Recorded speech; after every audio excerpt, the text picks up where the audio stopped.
The other last week at about 11:29, I guess I'm looking at this. I got a StreetText hit, and I go pull the guy up. And what I usually do is I send out a home bot, and then I can do a follow up behind that because I want to see if they go in the next day or that day and I get activity. So the guy had looked at the home bot a couple times, and I pulled him up and looked him up, called him up, and the guy at first is kind of really, I won't say abrasive, but we'll just say kind of reserved, and set up something to come to a walkthrough. And I looked stuff up, and what it was when I looked things up, and this is the big reminder to us, we always sit there and say that, you want all the significant parties on title or whatever to be there. And when I looked up him and I looked up the wife had passed away 5 years ago, but she's still on title. So the reminder here is the party foul that could be when you said, oh, I need your wife there, this and that, because when I went out there, other agents had pissed him off because they kept bringing up about the wife and all this, and he's still 5 years later just processing, dealing with it. So when I got out there, he wound up asking me, he says, well, you haven't said nothing about my wife. And I said, well, yeah, right, I haven't. And he said, well, these other, and he was cussing about it. And I said, I apologize for that. I'm sorry for your loss. But, the reminder is when you call somebody up, you want all the information you can, take a minute to look and make sure, because just because they're untitled doesn't mean they're there, or it could be just a source situation. And I wound up getting this because I took a minute to look and make sure what was really going on. So this thing, going over to have him sign off on the offer I have for him, because I had an off-market offer for the guy, and it'll close in 3 weeks. But so it's a StreetText win, and like I said, it's just home bot a conversation. That's them.com, looking everything up and being sensitive to, as Marcus knows, the relationship. And it's just a good thing, because I could have seen how easy it would have been for me to put my foot in my mouth like the rest of them by saying, oh, will your wife be there? I was like, no. So once again, take a minute to look them up, dig in deep as you can into it, and be the one to get the listing because you did what you're supposed to do. So Leon, on that being said, I since you've been around, you're seasoned, you're a veteran here for a couple of years. Do you find if you get a phone number lead, do you pick up the phone and call, or do you do some research first and kind of, are you prepared? Do you have something in mind that you say before, or do you send them a CMA or a home value first and then call? How's your process work with a phone number lead? What I've been doing on folks, because I get a lot of late night ones and stuff that come through, but what I do is I'll go in, I'll set up HomeBot. I make sure I have a topic for conversation. So I'll put the HomeBot in there, and then if I call them, what I usually do is I'll send it and leave it going for a little while just to give them a chance to look at it. Because if I'm sitting here and it comes through, they're online. So I'll give them a chance to let the systems work. And then if nothing happens, if I set it out in the morning, I'll hit them maybe late afternoon or evening, or I'll wait until even the next day. And then when I call them up, like I said, I've taken the time to go in and look them up. One of the big things I always do is I look at their history. You got the MLS, I say use your tools. I look at their financing history. I want to make sure, like in our MLS, I can tell if it's in pre-foreclosure. I can tell, I look to see if they've refinanced every time the postcard comes in mail going, sign here, we'll give you money. Because you'll get people, sometimes the conversation might have to be when they're telling you, hey, I want to walk with 300,000. You got to have a conversation that, well, you've already kind of basically took part of that with you. I need their mindset and understanding that if you take 300,000 in equity, you're only having 150 left, you got to understand you've already pulled equity. So trying to get an idea of what that person is like, or their mindset, their habits, and what they do. And so when you call them, it makes a better conversation because you're already in tune with their habits and how they are. I like that. Anybody have questions to Leon about that, or just in general, just before we move on to another share or win? It's a great discussion, because I do find that some people love to pick up the phone right off the bat. They get a phone number, speed to lead. Others, not so much. They just go for it. DJ. Sorry, I have a question. Sure. This is DJ. So I work out of Southern Ontario, and I've seen a lot of leads I've got don't have phone numbers. So they'll have either addresses and emails. So is there a way, if anybody knows that there's a app or a website that we can get the number from specific for Canada? You can use Forewarn. What is it? Forewarn. Could you spell that for me, please? F as in Frank, O REWARN, and that will give you property history. You can just put in the address. It'll tell you who the owner of the home is. I do that because there are a lot of crazy people out there. And so I Google and forewarn everybody. So Does it give you the phone number too? if you go into the address way, if you don't Yeah. have a name, then it'll give you the property history, the phone number, the full name, etc. Okay, and it was again Forewarn. warn. I'll just put it in the chat box. Don't Sure, worry. if you don't mind. Does You need- anybody else know of another, like a reverse lookup or something where you? Yeah, can in Ontario, you can use Geo Warehouse. But Geo Warehouse doesn't give you the phone number. You can use If it's in there, Spokeo. it should be there. Yeah. What's that? Spokeo, I put it in the chat box. Okay. Perfect. Thank you so much. Thank you. Appreciate And it. DJ You also, can use exact dial and you get the email address too. Mhm. Good point.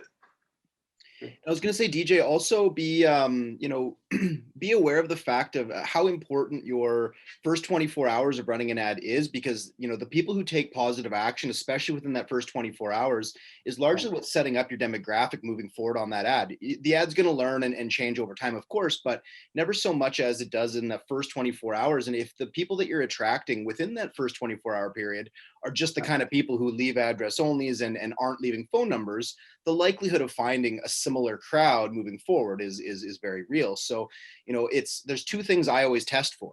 Statistics. I want to make sure my cost per click, my cost per lead, everything is good.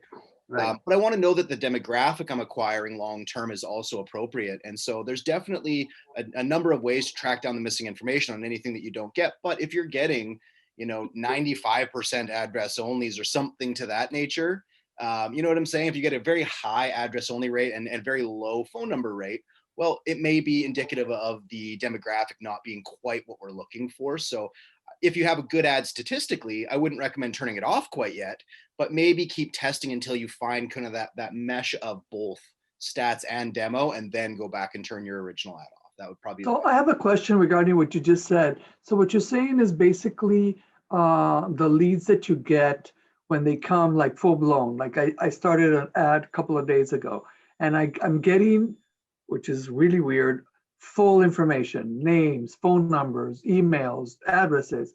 So what you're saying is if there is that trend might continue?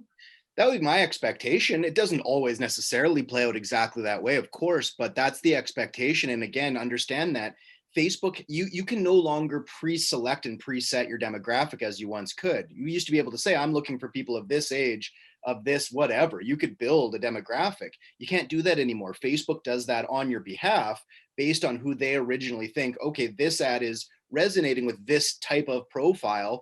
Let's keep finding those type of individuals. And if they're the kind of people who are like, okay, I'll click, I'll leave my information, I'm ready to talk to you, most likely they share similarities to other people who are similar, right? So that is the expectation. That's typically what we see on, at least I would say I see on my side. Okay, thank you. Awesome. And it's amazing shares about all those different ways of tracing people. That's amazing. We'll put that back into the StreetText Insider group.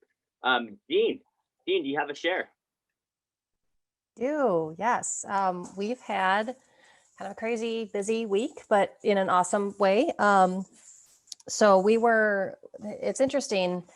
And I always feel I need to preface this because we're in a very different market, I think, than a lot of agents are. We are in a very rural, small town market. So high pressure is not going to work out here. We can't go knocking on doors. We're likely to be met with anger, if not outright hostility, if we do that. So we are very much a low pressure brokerage, and we follow our leads lead, if that makes sense. So if they reach out to us via email, we're going to reach back out to them via email. There's a reason they emailed us and didn't call us. And so if they text with Julie, then we're going to be texting right back away. And that knows that I'm a little bit more open. Maybe they're going to be willing to talk on the phone with me. So we take our lead from them, and we've had some really good results with that. So a couple of weeks ago, maybe 3-4 weeks ago, we had a lead come in through StreetText. Started texting with Julie right away, which is awesome. And I'm, of course, Julie. So when they eventually talk to me, they don't realize that they're also talking to Julie at the same time. It's kind of fun. And he was given information, did say that he was looking to sell within the next 6 months, but made it very clear he was realtor shopping. And we are a very small part-time brokerage, really, looking to grow in our area. And so we're up against a lot of big, heavy hitting names, people, families that have been in the industry in this area for 20, 30 plus years. They've got the corner on the market. We're just trying to kind of like wiggle our way in at this point.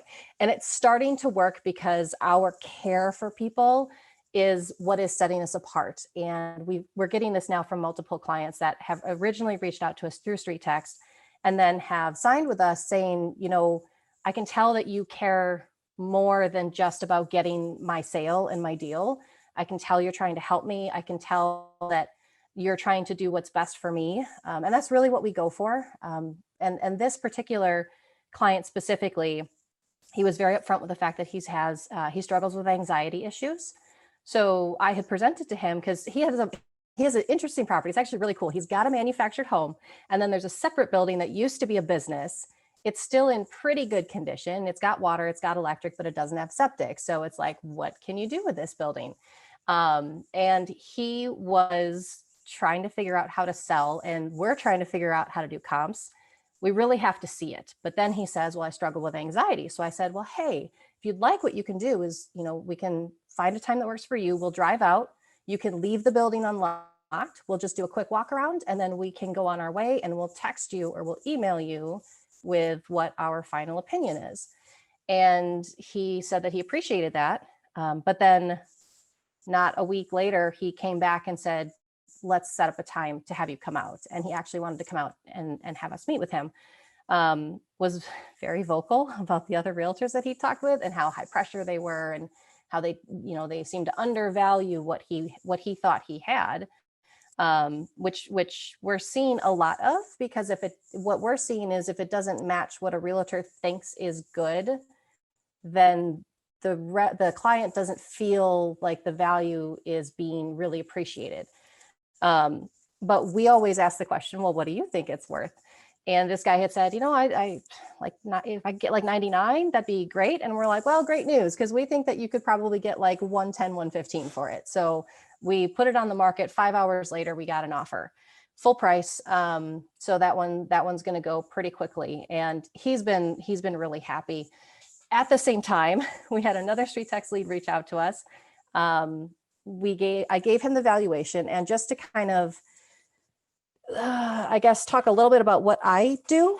So the lead comes in, I put together, they get the automatic, you know, like, hey, I'm on it. I do the bomb videos, which I was very resistant to, which I know I talked about before on this call, but now that I've done it, I love it. And I wouldn't do it any other way, because it really does help with that personal connection, which is what we're trying to build in our communities here.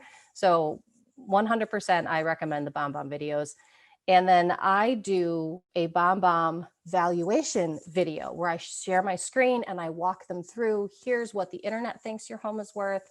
I show them the search that I did, and I show them some comparable homes that I found, and use that to explain. Like for this gentleman, it was a really good conversation to have, because I was able to show him the comparables. Okay, they asked 109, they sold for 99. They asked 104, they sold for 89. So, you know, the manufactured homes, 2 bedrooms, there's this discrepancy here. So we want to price you in that sweet spot. And we were able to do that. After I send the valuation, I also like pair that with setting them up with the HomeBot. I use that as a tool. I don't automate my HomeBot. I don't like it. The algorithms are not keeping up with the values in our area right now. So I put in my video, I'm setting you up with a HomeBot. Here's what it is. Here's what to look for. And that is increasing the open rate on our HomeBots as well. And I've seen that go up in the last couple of months too. So this gentleman had reached out, did the valuation. He watched it like that night. And then I was able to see that he watched it like 4 more times. And then he finally reached out to us and said, hey, you know, I'm interested, and I'm going to send my friend your way because she's got the property next door and she wants to sell. So then we set up a meeting with them. They ended up canceling, which I'm very thankful for, because my husband and I got COVID, which sucked. and we had to reschedule for a couple weeks down the road. We met them last weekend. We listed her place 2 days ago and have a showing on it tonight. And I think we're going to lock him in sooner rather than later. He was originally like, I'm not going to list till July. I want to do all this work. But now that she's listed and she's getting showings, we have a feeling he's going to come back around and be like, yeah, just put my place on the market. I want to make this happen. So for us, it's not about the speed to lead. It's not about how fast can we get to somebody. And for us, it's about what are they looking for when they reach out to us.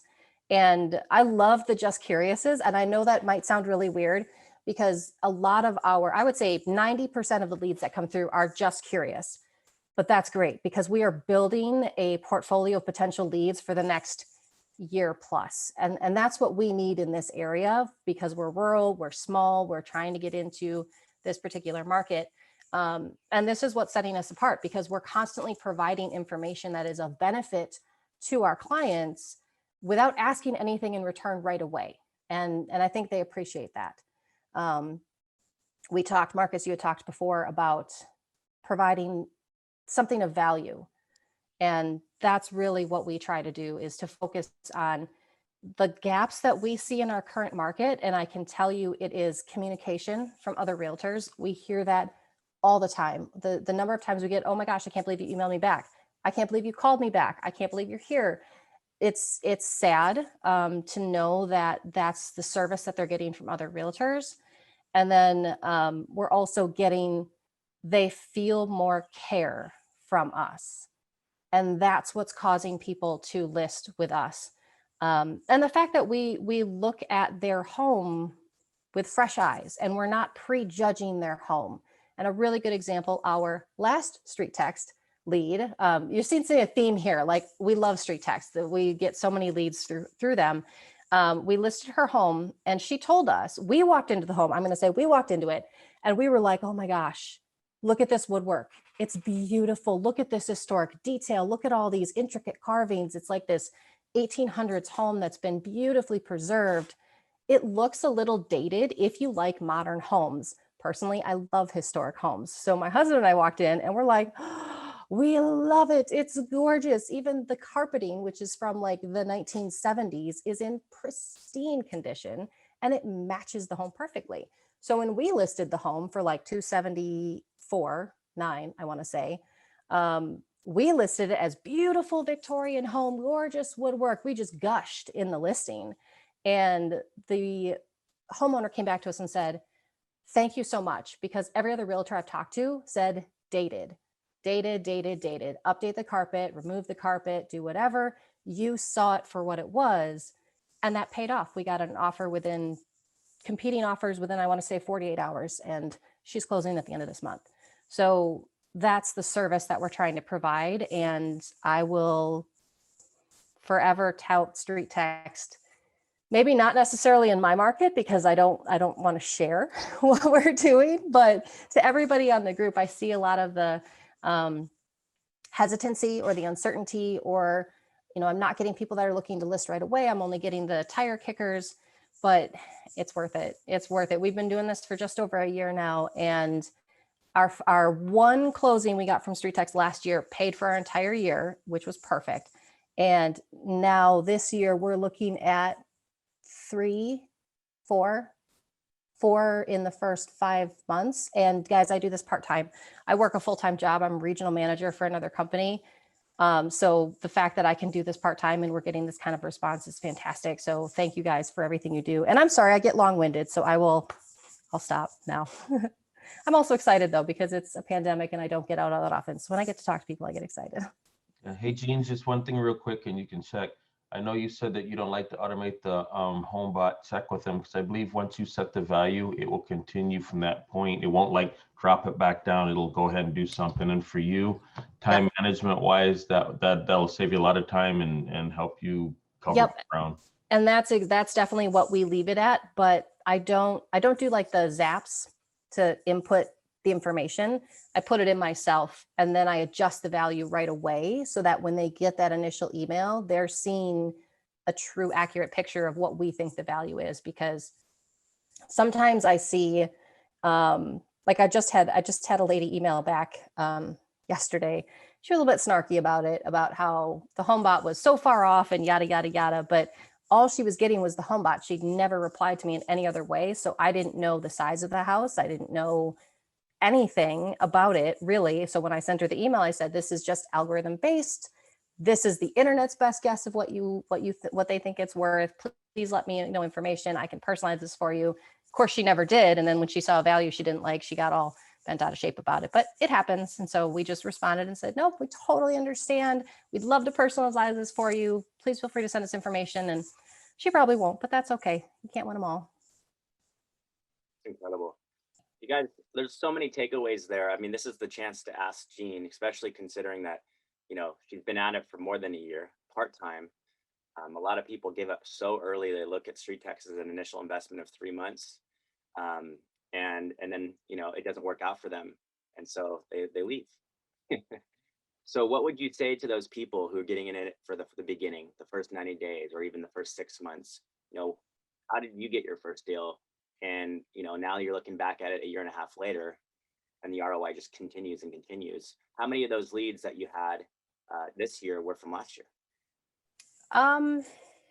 I would say from last year, I've probably had 10 or 15 that have reached out to me. Now, again, not all really serious about selling right now, but they're curious. Everybody's hearing about how hot the market is right now.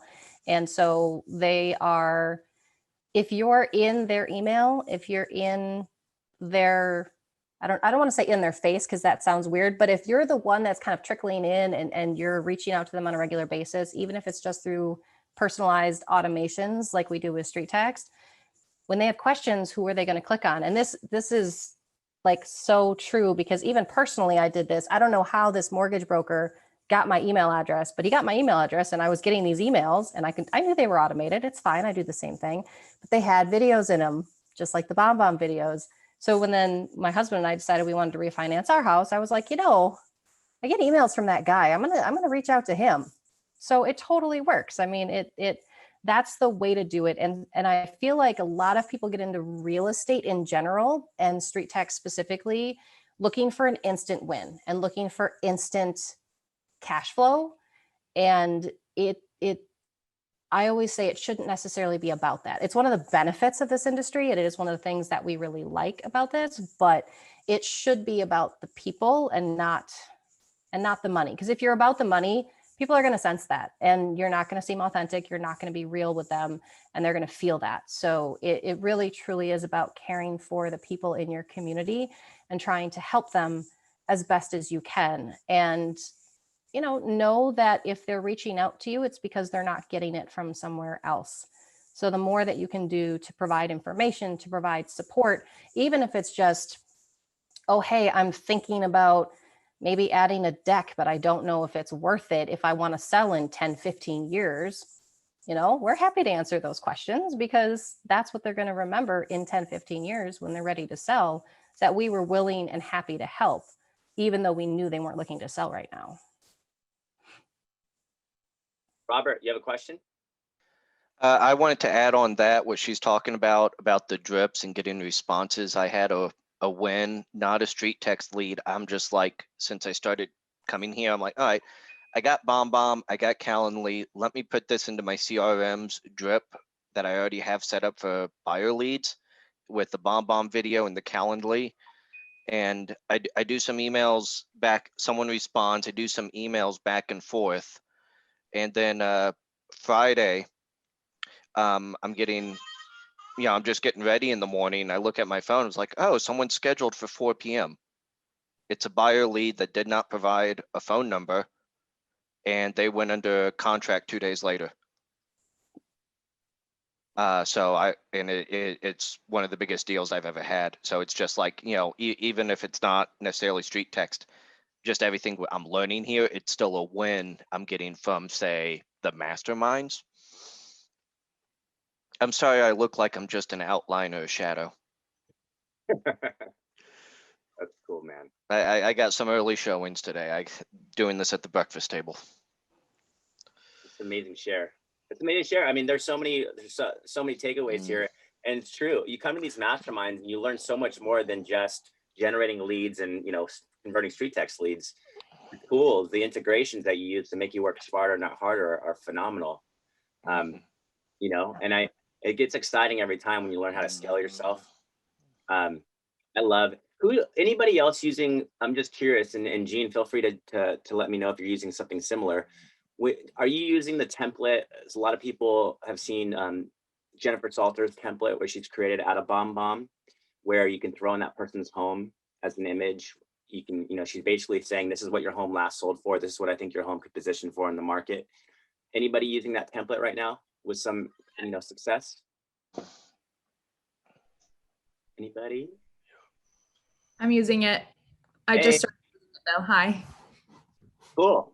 So, I mean, I'm just curious, like, how's it being presented? Are you getting feedback from anybody as you share it? I really just started implementing it in the last few days, and I am getting opens, but I haven't got any responses yet. Cool. Yeah, keep at it. With that being said, as you get it, as you share it out, you know, use the tracking mechanism to see opens, to see video plays, links clicked. I always tell people, your automations are great. Get those automations in the emails that our StreetText will automatically send out, but never rely on those automations to get the open or to get the watch.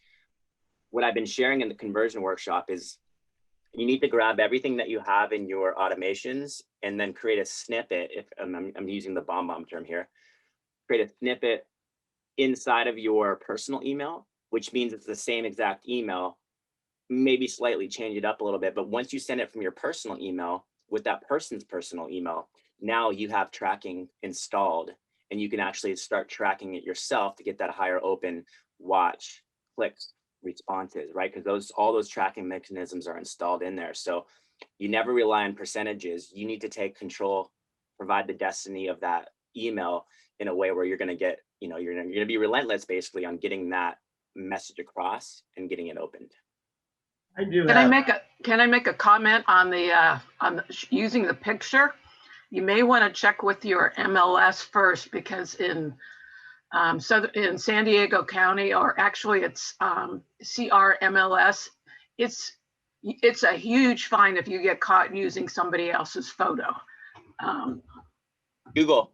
It's Google that I'm I do Google Earth. I do Google Earth. Here's a quick tip to that though.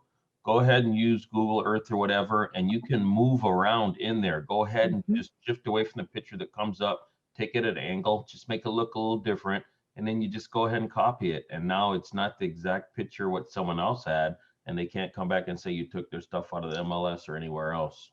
In our MLS, it does mention using Google. So just be careful.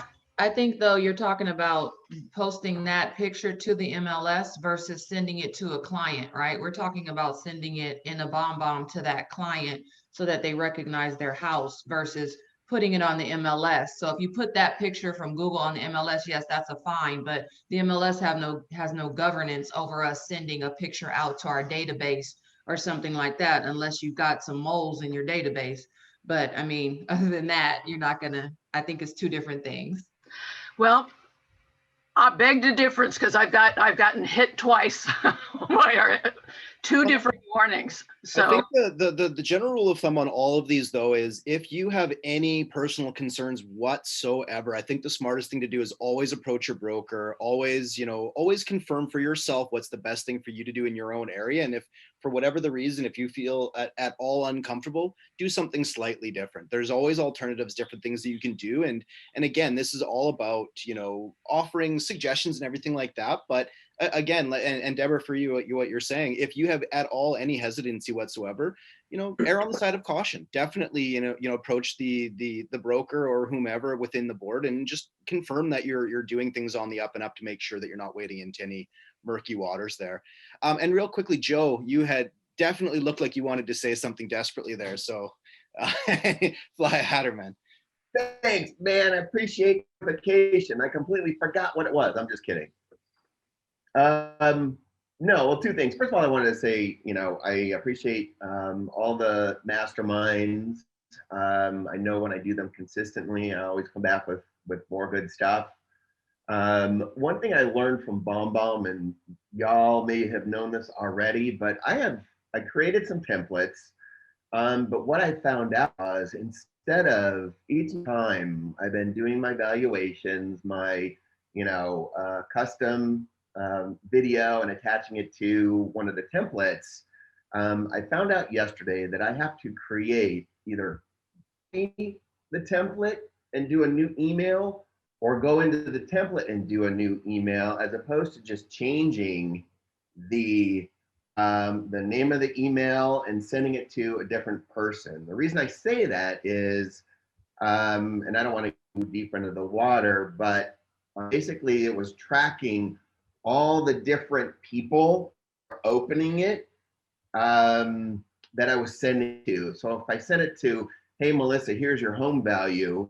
And if I didn't create a copy or a new template, and if I sent it to Bob or Sharon or whoever, it would track all those different ones, and it was screwing up my tracking. And if you have questions, feel free to reach out to BombBomb. I learned that the hard way, and I just wanted to share it. So create a copy of the email template and start fresh is what I'm getting at. Does that make sense? So I wanted to pass that along before anybody else made the mistake. Good. That's good. Yeah, now again, we have a webinar coming up next Thursday. So that'll be a phenomenal ask for everybody. Just any clarity that you're needing from the BombBomb side, this is the time to come in. We're bringing on a national speaker, so she's well rehearsed with everything that you can imagine. So it's not Shane, it's a lady. So get excited. It's a brand new guest. I think you'll like her. Are you guys going to be recording that? Because I can't make it on always time. recorded. Everything's always recorded when these big things happen. So never worry. It'll always be back on the YouTube shortly after. All right, wonderful. I had a couple of questions. I don't know if Miriam is on the line. Miriam, are you here? I am. Let me. Hi, how are you? My name is Mohini. I just wondered if, like you were talking about this, broker marketing tool that you use, and you were showing us, I guess, some mailers that you were about to mail out. I just wondered what template you were using, because I was looking for something kind of similar, and I couldn't find it. Broker. So I have you and I have like a Zoom, so I can share my page and my screen with you. But when you go to the breakthrough brokerage, there are like all log drop downs that tells you that what are you looking for. Then you can, it has everything from A to Z, and everything is already done for you. You just need to put your name, your brand, your logo, your own information, and then either print it or get it printed, or just download it in your computer and then use it. Oh, but okay, I all think right. they could use in one of them. I'll use each other depending on my need. We're having a hard time hearing you, Miriam. Maybe what you could do if you get some free time is just to do a quick video and share how you do it, and then upload it into the do like a screen recording video and upload it into the insider group. That would be awesome. Just based on. Sure, I'll do that. Yeah. Oh, thank you. Yeah, you're welcome. Great. Let's keep this rolling. Anybody have any more questions for Jean or anybody that's shared so far, or maybe you have your own share? I got a share. Oh, go ahead. Whoever goes. Marcus, I just got a quick one, if Sure. that's all right. I had actually shared briefly last time I was able to get on here, but so I just closed this week on a lead, and what I think is awesome and probably maybe a good point of reference for everybody else. This lead was just a phone number and an email address. That was it. And I emailed them because I felt weird calling just in that particular situation. So I emailed them and said, hey, I received your request and just wanted to find out what the address was that you were looking for evaluation on. And they replied back Ended up getting an appointment that week to go out, and we ended up closing Monday. Well done. So, and my whole point there was, doesn't matter what information you get, if you have a means, follow up with them. And that's a good, so we're getting a question from Brandy. You know, this is a good, maybe anybody take this one, regarding re-engaging old StreetText leads. You know, what's your advice to someone where to start on and what to send? Load them in HomeBot. I mean, if you, actually, let me back this up. Anything you have that you already own, that's a way of reaching out to people. Don't go spend money if you already have a tool to deliver. If you can export the list, because it's so easy to export out of StreetText, and just go ahead and re-engage, whether it's something about what the market's doing, this and that, but make sure you send them something that's a yes, no reaction, or something that's going to get an action out of them. And then when you do that, if you have to break your list down, don't overwhelm yourself. Don't send 1,000 out, because realistically you'll be buried. If you have to break it down, segment it 100 at a time or whatever you feel you can handle. And then just make sure whatever you're sending them is something that's a teaser of value, so that you'll get a response. And definitely I also feel that when you download your leads, if you tag them, you know what to do in 3 months, 6 months, a year. And, you know, there's a way of you organizing your follow-up. Yeah. Hey, what about you, Gene? Since you've kind of been at it for a while, how do you re-engage those old leads? This is a really easy time to be able to re-engage old leads. And I have a really good example. I have a lady who reached out a while ago, been going through a messy divorce, small town. So everybody kind of knows everything that's going on with people. She has not yet once ever responded to one of my emails, but she opens every single one of them. I can see it through my BombBomb tracking. So I'll just occasionally throw it out there. And she's got a 4-bedroom home in an area where we really aren't seeing 4-bedroom homes on the market. So if I get something that comes on the market, I'll send her a quick email and be like, hey, just want to let you know, there's this home that, you know, came on the market. Here's what it's listed for. I think this bodes really well for your value. She said in her initial contact that she still had work that needed to be done on it. But of course, I don't know what that work looks like. So I always throw that in there too of, I know you said there's some work that needs to be done. We're happy to evaluate. I have the benefit. So it's myself and my husband. We're the only 2 people. He's full-time. I just do all the admin stuff, really, essentially. And he comes from a 25+ year background in maintenance and construction. So he's really good at being able to tell people, you know, here's some quick fixes here, you know, here's what could really help your value. And we also helps us to know what people are not going to want to tackle if they're buying a house. So we throw that out there to her every single time.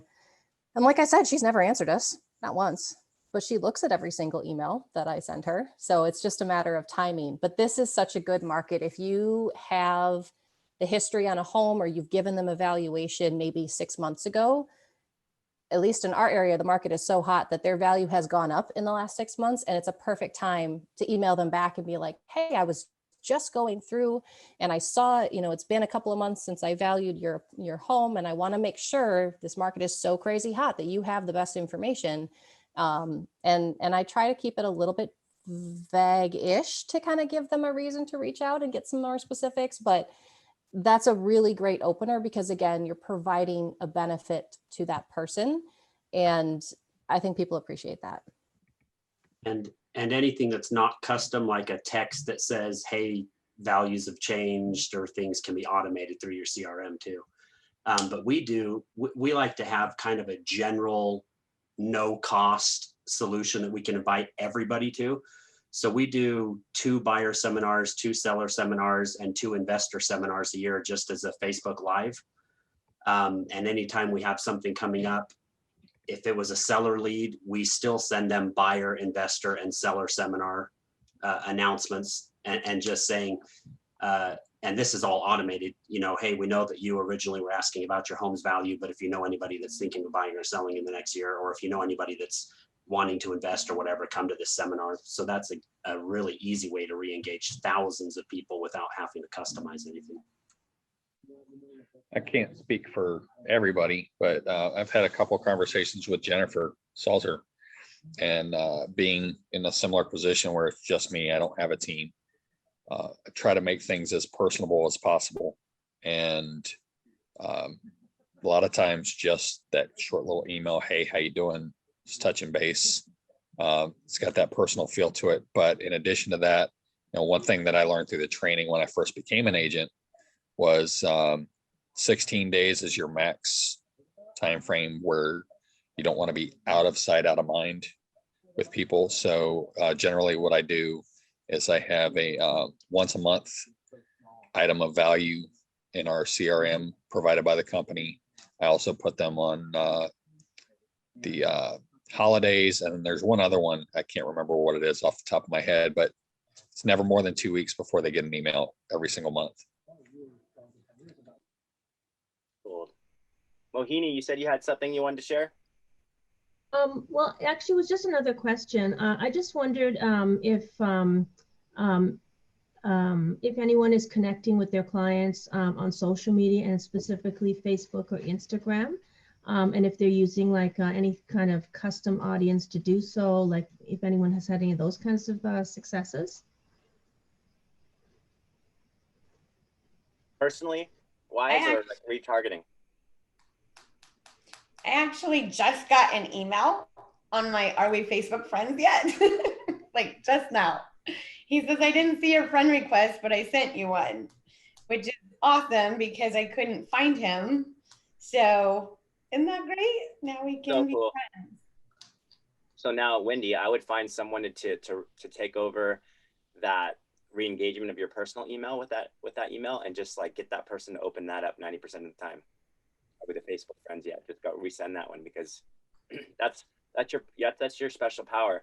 And I like with your email, I use it as an example all the time. It's so soft as an opening to say let's connect on Facebook, so that when that person clicks on that link, they get to see the side of you that I think it's your power side. Call it the raw, real, relatable side of you. So I think everybody needs to see that. That's where your tribe is built, and they get to see your brand. They get to see you having fun. They get to see you doing real estate. They get to see every side of you, which is the authentic side of you. Everybody wants to push their business side of themselves, but I think everybody needs to be realistic that Facebook is a place to get face to face, and where people are gonna, eventually you're gonna stalk them. They're gonna stalk you. So you might as well get that over in the beginning. The motorcycle. Yeah. They're going to say, oh, is this a person that I can begin to know, like, and trust? That's what we talk about, that it's a relationship focused tool. So if you don't present that part of you, you're missing out. You're really missing out. And so that's why I challenge everybody to reimagine the experience you want to provide in the beginning, because it really is more relationship focused and less about age updates and renovations they've done, and more about just winning friends and influencing people. So just something to consider.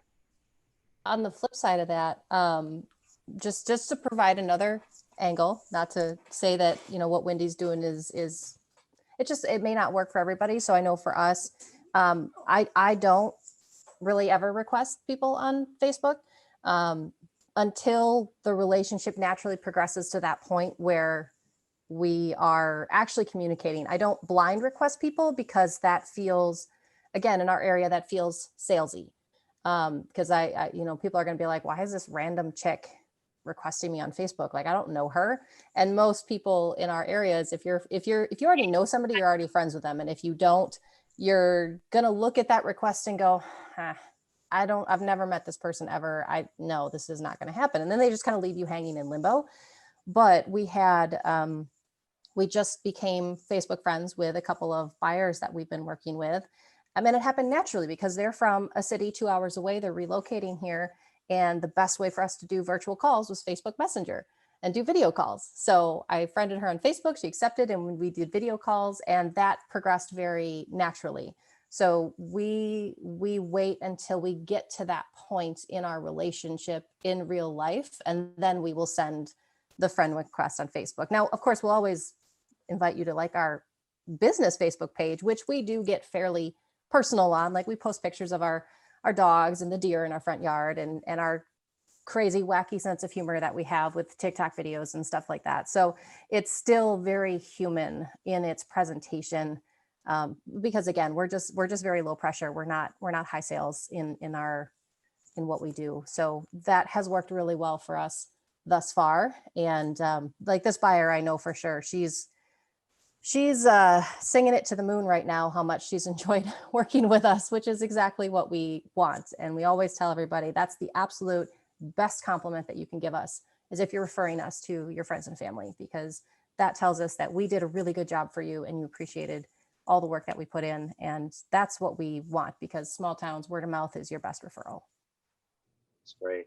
Yeah, I guess go ahead. Sorry. Where I was kind of going is because I'm just finding that even if you send them a friend request, the majority of times it's hard. Like when you go to add them to any list, Facebook, for some reason, sometimes it allows you, and it's very, very rare times it allows you, but the majority of times you can't add them to any list. And if, unless they've accepted your friendship, you can't actually create those lists like we're supposed to be trying to do. If you have like, I guess, their emails, then I guess the only other option would be to advertise to them every so often. And I guess I was just wondering what kinds of contents, if anybody's doing that, you would put in front of them, because but you'd have to do it on some sort of a custom list. Yeah. Anybody want to elaborate that? I will say, Gene, you don't have to go for the friend request. I think part of what you just got to acknowledge is that you can share, if you set your Facebook profile public, you can share it. They can look at it. You just want them to be able to view it, and they can follow it, right? People can be followers without friends. So you can have followers on your Facebook. And that's just something to acknowledge. Like Facebook has shifted that. So instead of you trying to get them to be your friend, it's like, hey, go ahead and follow me, especially if you think your personal Facebook is going to be a healthy mix of them getting to know you outside of just real estate, but as you participate in the community and things that you value too. So that's just something to think about. And then you can also use the Facebook Messenger link as well to be your first point of contact. Like, hey, let's connect here on Facebook Messenger. And again, you don't have to be friends to do that. You can use the Messenger link to kind of emphasize, especially if hey, you're going to do a lot of FaceTiming and so forth. If you want to share pictures, it just allows that to be another piece of communication as a vehicle for you. That makes a lot of sense. And I'm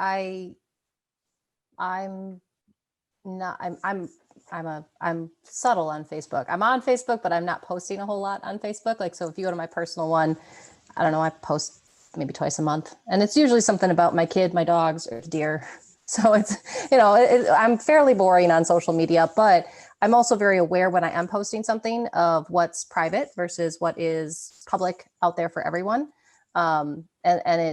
It's I also had just run for office as well in my local area. So it's social media is weird, and I have a love-hate relationship with it, but it's nice to be able to see. I like that they have the view as, so you can kind of see, if you're not my friend, what are you seeing on my profile?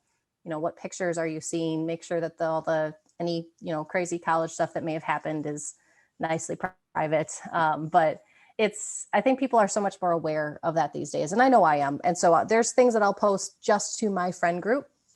And then there's things that I'm just like, yeah, hey, cool, that's fine. So, I like to share a win about getting an offer in 5 hours on that property. I shared that on my personal page, and I made that public because that's just a fun win for everybody. But it's hard sometimes too with social media. I know, like, I have specific people that I know watch my social media, but I don't necessarily want them getting a lot of information. So that's where you have to just kind of play your filters when your privacy rules, I guess you'll call it, when you're posting stuff. But that's fairly easy. I think Facebook makes that very easy to do these days.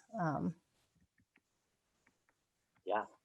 Hey, and everybody's got a different personality. That's why I have fun with everybody. I don't know if you've ever done your DISC profile, the personality test, but it's always fun to see what your DISC profile is, because it seems to be like, some people are going to be more social media driven and share everything, like myself. And other people like Wendy, yeah, like Wendy and Jennifer and so forth. Other people are like, I'm never gonna share, like Logan, right? Logan has 2 separate. Yeah, and I make everything public just because I'm past my drunk days. Yeah. So I'm, not afraid to share, what I'm doing every day. And, and it's kind of cool because people get to know you, and if you like going to dog parks, you're going to attract dog people. You know what I mean? If you like tacos, you're going to, attract people that like all those awesome taco shops, So, getting people to know you through social media is huge. I mean, and I get so much business off of it, but yeah, I get what you're saying. People do certain things a different way. But yeah, I wouldn't be afraid of, inviting people to your personal page at all, unless you're, like a big raver. And maybe you want to attract rave people. I don't know. What about the whole, everything that happens in Vegas stays in Vegas thing? Right? Like, Nothing stays in Vegas. no. I think that You're in Vegas, Gene's in a smaller town. It's 2 different, like completely different animals and markets too. In Vegas, you have to be an influencer, social media wise. You have to put yourself out there and be different and unique because everybody's putting themselves out there. So if you're not, you're missing out. In some of the smaller towns, like you just don't. It's different. Right. So I think it's right. But I mean, smaller towns, I'm from a small town. We didn't even have stoplights where I grew up. I grew up in Oregon, right by Crater Lake. I'm not even on the map. So thank God we didn't have social media back then because I was not a good girl. But I mean, I could see like, my mom was really into gardening, so posting stuff about that and my, hunting and, like if you're backwoods kind of person, and then you're going to attract those kind of people. So like whatever you like doing, post it up because then you're going to attract those kind of people. I think that Can I add something onto that? Oh, yeah. Sorry. No, I was just going to say. Go ahead, Kim. No, I was just going to say one thing that I do, and it's one of my niches as well, is horses. Plus, I sell homes on acreage. And I have huge audiences that I've created because I run like 4 videos per like listing. I look like your mom, Wendy? Yeah. Does she ride a Harley? That's all I want to know. No, you look just like her. That's funny. So like anytime I just posted one yesterday. If you guys are friends of mine or want to be, go look at it. It's just me on my horse I'm not for everyone. I'm getting ready to do a video about that too, guys, and it's going to be funny. So whenever I like have something coming up, I'll go do all the video shoots, right? And I take my horse if it's a home on acreage. And then when they see my post, take George, that's my horse, to work day, they're like, okay, Kim's got something on land, coming up. And so I do like a little teaser. But what's cool is I create audiences with all of those videos. So I have a homes on acreage audience that when I go up like against another agent, it can I can get their properties in front of people super fast because of those audiences. Anyway, so that's like you, Wendy, with you were at a hockey game, right? Yes. And my brothers play hockey. So I'm like, hey, Wendy's my girl. Wendy rides a Harley. Kim rides a horse, whatever it is. Those are just little hooks. And I think it's super, super important to let your personality shine through because then you get your tribe. Those are your people. And then doing video, it makes the ones that aren't your people go away. So you're just getting the good, the stuff that you want to work with. Right. And when And you go I always with a seller, when you go with me with a seller and they've already stalked you on social media, which they will if you give them your link, they already know almost everything about you more than what you're going to know about them because I don't have time to stalk everybody. But they are, which is good. And then they'll bring stuff up and it's nice because then you kind of feel like you're working with that sphere of influence instead of that cold lead. Exactly.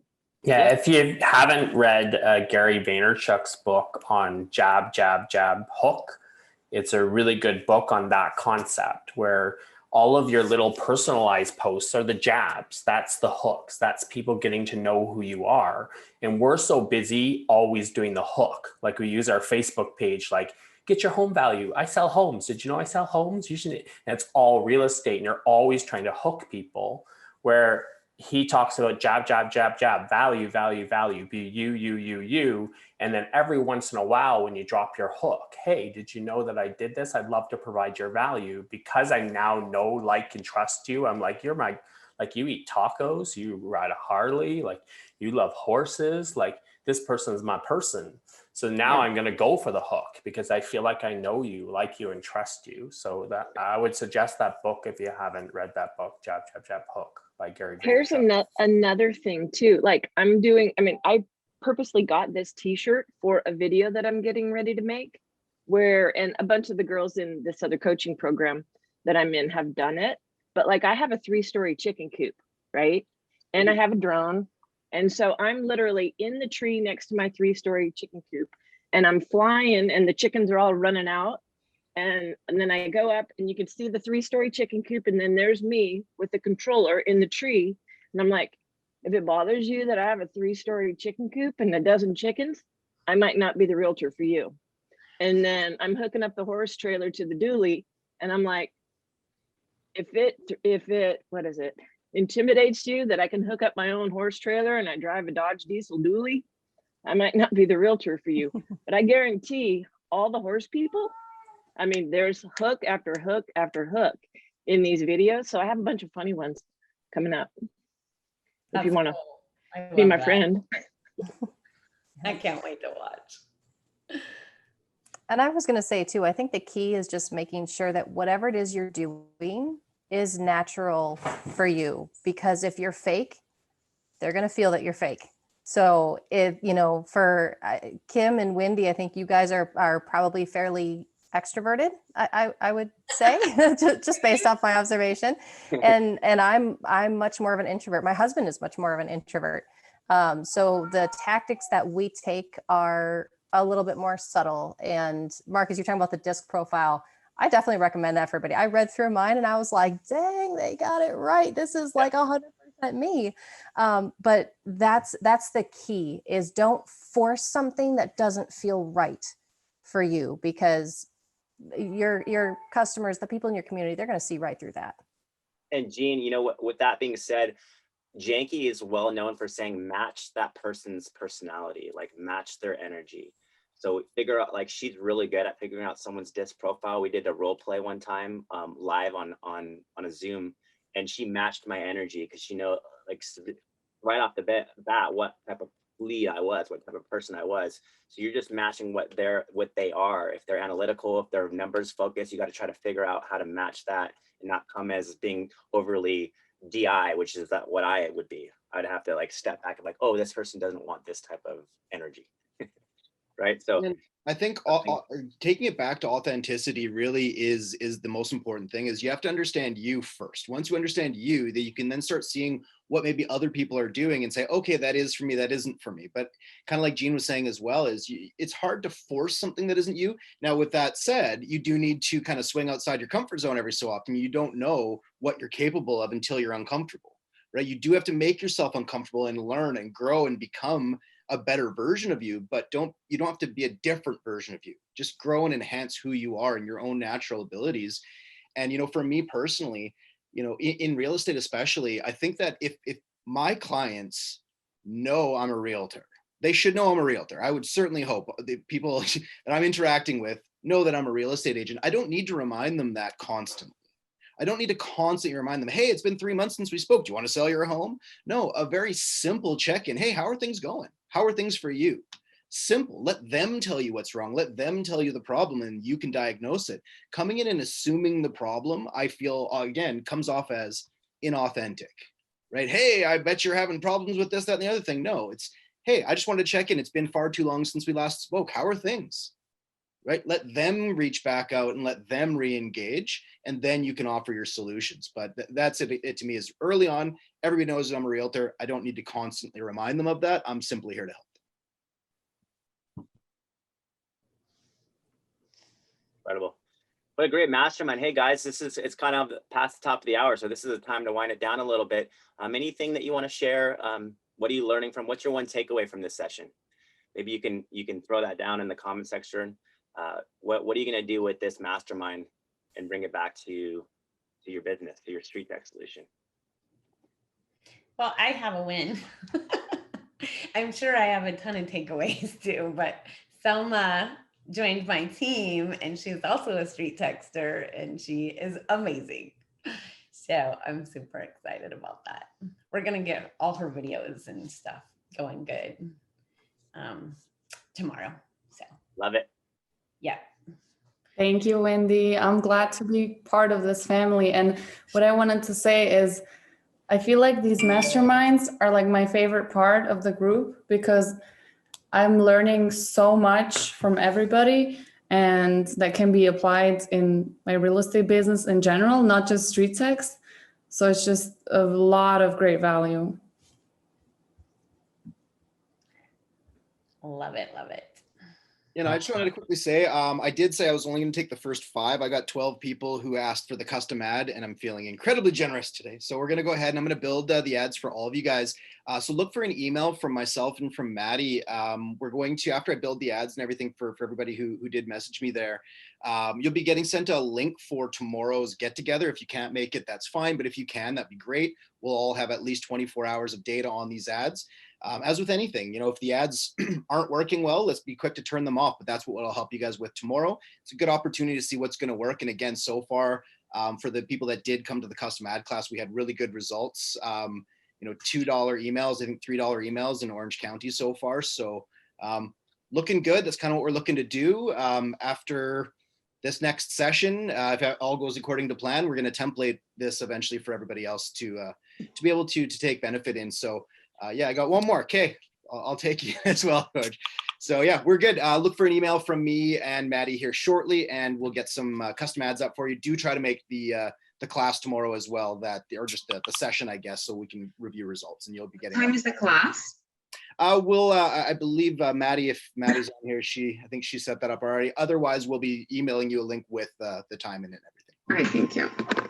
Will you be doing the custom ads class again? Because I wasn't aware that was happening. Custom ad classes every single week. And look at the Calendly, the StreetText Master Calendly list, and the custom ad class is in there and you can register for it. And we are actually opening up more sessions and opening it up to more people as we kind of move and go on. So definitely opportunities to make that one, but I will, again, I'm going to start trying to bring our better performing ones into the mastermind, and we'll start building a few more here and there until we're ready to template a bunch. Yes, and with that being said, in about 52 minutes, we have the ad tweaks class for those looking for ad performance help. So that's, you know, anybody that needs some ad help, come to that class that starts in 52 minutes, 11 a.m. Pacific Standard, 2 p.m. Eastern. I know you're not just sitting on your computer all day, you know, with StreetText help, but those are every Wednesday. So on the same day of the mastermind. Right. And then each one of your coaches always has a link to that you can get into as well. So just get your coach's Calendly, and you know, usually there's some sort of session there if you can't make some of these. Did anybody sign up with that thing that was last week? Shoot, now I can't remember the name, but it was the HomeBot kind of integration, but not really. Oh, Jeff Moore. Yeah. That Jeff Moore Zapier thing. Yeah, it kind of was a little bit different than what we thought it was. It was Jeff offering some of his services. So it's for some people, maybe not for others. So I think it was recorded if you want to watch it to make that determination. Yeah, I saw it. I just didn't know if I wanted to do it. So I was trying to see if if you want to see if anyone signed up with Jeff. Yeah, that's a good question. Ask that in the insider group to see. I don't know. It probably is of tremendous value if you could figure out how to make that work. But the other thing behind that is if you don't want the full boat at $49 a month, he had mentioned data exchange, because the biggest thing out of that I was there for was looking to see other ways, cheaper costs to take your address onlys and stuff like that and get more information. So coming out of that, Wendy, the data exchange, I got to dig into that this week. Just that was what I really wanted. Yeah, that was my favorite part because I don't have time to do that. So I know it was an a la carte thing. I didn't know if you could just do it or if you have to sign up with the program and then add it on. Yeah, because the cost for him, it's almost like 49 cents a lead or something like that for taking the information to get names and numbers. I run Mojo Dialer, so sometimes I just upload everything and skip trace it.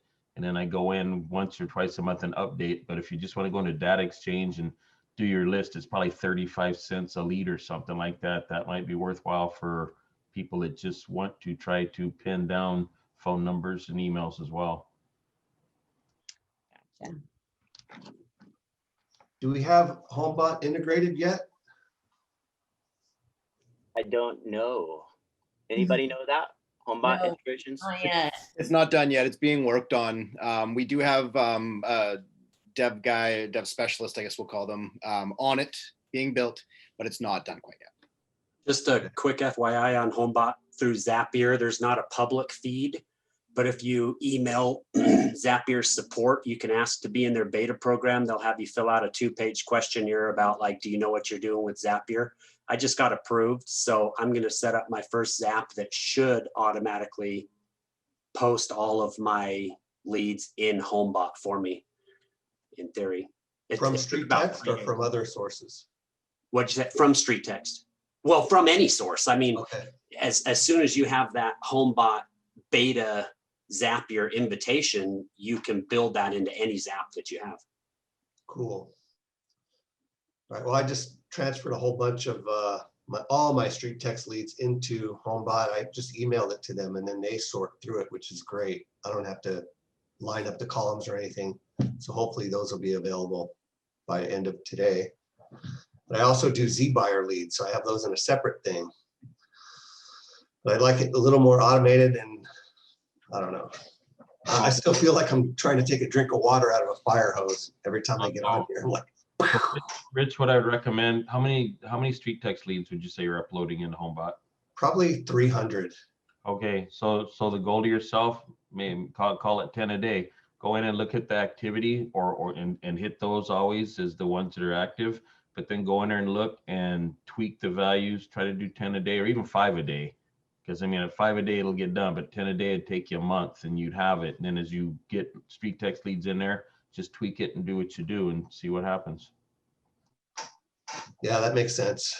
Or create a video on doing a simple valuation in your MLS and set up a virtual assistant for $7 an hour with MLS access that can go in and do all of that tweaking for you.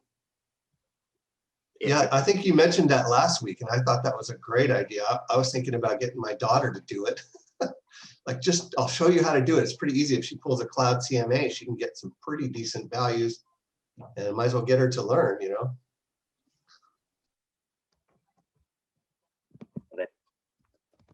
Awesome. All right. Well, we'll end it with that. That was a great mastermind. Any takeaways, guys? Bring it back to the group, post it, and have a wonderful week.